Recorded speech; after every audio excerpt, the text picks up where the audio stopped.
পৃথিবীর মানচিত্রে এমন কিছু বিন্দু রয়েছে যেখানে বিজ্ঞান থমকে দাঁড়ায় আর যুক্তি হয়ে পড়ে অচল। এই রহস্যময় জায়গাগুলো যুগ যুগ ধরে মানুষকে আকর্ষণ করলেও এর ভেতরে লুকিয়ে আছে চরম বিভীষিকা। বলা হয় এখানে কেউ একবার প্রবেশ করলে আর কোনোদিন ফিরে আসে না। আজ আমরা জানবো পৃথিবীর তেমনই 5টি রহস্যময় স্থান সম্পর্কে। সাথে আছি আরজে রাইফান, জানাবো কিছু অজানা তথ্য।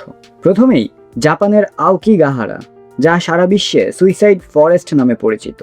এখানকার চৌম্বকীয় শক্তির কারণে কম্পাস কাজ করে না। গাছের শিকড় এখানে মাটির ওপর জালের মতো ছড়িয়ে থাকে।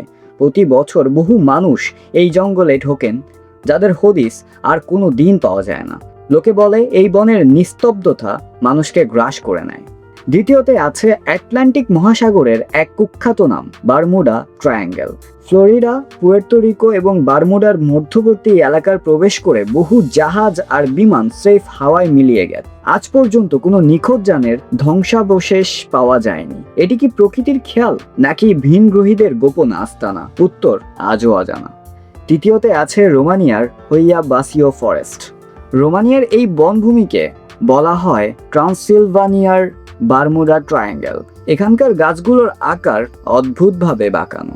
স্থানীয়দের দাবি এখানে ঢুকলে মানুষের সময়ের জ্ঞান হারিয়ে যায়। অনেকে এখানে অদ্ভুত আলোর ছটা এবং ইউএফও দেখার দাবিও করেছেন। এই বনটি যেন এক ভিন্ন জগতের প্রবেশদ্বার। চতুর্থতে আছে কানাডার নাহান্নি ভ্যালি, যাকে বলা হয় অস্থিহীন মানুষের উপত্যকা। বহু বছর আগে এখানে সোনার সন্ধানে গিয়ে অনেক মানুষ নিখোঁজ হন। সব থেকে ভয়ের বিষয় হলো পরে তাদের দেহ পাওয়া গেলেও কারো মাথা ছিল না। প্রাচীন জনজাতিরা বিশ্বাস করে এখানে এমন কোনো অশুভ শক্তি আছে যা মানুষকে ছিন্ন ভিন্ন করে দেয়। সবশেষে আমেরিকার মিনেসোটা রাজ্যে রয়েছে দ্য ডেভিলস ক্যাটল। এখানকার একটি জলপ্রপাতের জল বিশাল এক গর্তে ঢুকে চিরতরে হারিয়ে যায়। বিজ্ঞানীরা অনেক চেষ্টা করেও জানতে পারেননি এই জল আসলে কোথায় যায়। ডাই বা জিপিএস ট্র্যাকার ব্যবহার করেও এই গোলকধাঁধার শেষ খুঁজে পাওয়া সম্ভব হয়নি। এই 5টি স্থানের রহস্য কি কোনোদিন ভেদ করা সম্ভব হবে, নাকি এগুলো প্রকৃতির চিরস্থায়ী এক গোলকধাঁধা হয়েই থাকবে?